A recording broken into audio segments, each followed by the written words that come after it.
Épisode 9. La princesse invisible. Un matin ensoleillé, Tartine fouillait dans la vieille bibliothèque du château. Elle adorait ouvrir les coffres poussiéreux et découvrir des objets étranges. Ce jour-là, elle trouva un miroir petit et rond décoré de pierres colorées. Sur le cadre était écrit « Celui qui se regarde dans ce miroir pourra disparaître, mais attention aux surprises. » Tartine les yeux brillants. Oh, un miroir magique. J'ai toujours rêvé de me cacher sans que personne ne me voie. Je vais l'essayer tout de suite. Plume la colombe affolée Tartine. Quand c'est marqué attention, ça veut dire danger. Tartine riant. Oh, voyons, qu'est-ce qui pourrait bien arriver? Elle se regarda dans le miroir, fit une petite grimace, et soudain pouf, elle disparut complètement. La découverte, Tartine regarda ses mains, mais il n'y avait plus rien. Elle ne voyait que l'air autour d'elle. Tartine paniquait. Ah! Je suis où? Enfin, je suis là, mais je ne suis pas là. Plume, tu es invisible. Oh non, comment je vais expliquer ça au roi? Amusée malgré tout, Tartine décida de se promener incognito dans le château. Les farces invisibles. Elle arriva dans la grande cuisine, où les cuisiniers s'activaient. Ni une, ni deux. Elle goûta discrètement un gâteau au chocolat posé sur la table. Cuisinier sursautant, et qui a pris une bouchée? Un autre cuisinier perplexe vit le gâteau flotter dans les airs et se cassa en deux. Cuisinier numéro 2 paniqué. Ah, un fantôme Tartine rigola tellement qu'elle en renversa une marmite de soupe. Les cuisiniers hurlèrent et s'enfuirent dans les couloirs. Ensuite, Tartine entra dans la salle du trône. Le roi lisait tranquillement un parchemin.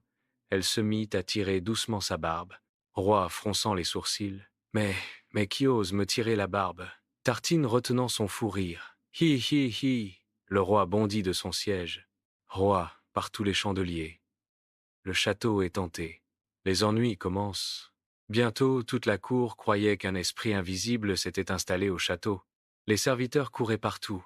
Les gardes brandissaient leurs lances dans le vide, et même Galopine. Le cheval hennissait de peur en voyant une pomme flotter toute seule vers lui. Galopin tremblant. Hi, hi, Tartine amusée. Oh là là, je crois que je suis allé un peu trop loin. Mais le vrai problème arriva, quand Tartine voulut redevenir visible. Elle chercha le miroir, mais Plume la colombe l'avait caché pour éviter d'autres catastrophes. La quête du miroir. Tartine dut donc invisible suivre discrètement Plume à travers tout le château. Mais ce n'était pas facile. Elle faisait du bruit, en éternuant renversait des vases, et à un moment, elle éternua tellement fort qu'un garde tomba dans une fontaine. Enfin, elle trouva Plume, qui gardait le miroir dans la bibliothèque. Tartine suppliante, Plume. C'est moi, Tartine. Je veux redevenir normale. Plume soupirant. Ah, tu vois, je te l'avais dit. Bon, viens vite. Tartine se regarda à nouveau dans le miroir, fit une grimace, et paf. Elle réapparut toute décoiffée, mais bien réelle. Le soulagement général, quand les gardes et les serviteurs virent la princesse revenir tout le château, poussa un grand soupir de soulagement. Roi, les bras croisés, mais avec un sourire. Tartine, tu devras m'expliquer pourquoi le château entier a failli mourir de peur aujourd'hui. Tartine rougissant. C'était juste un petit test. Roi.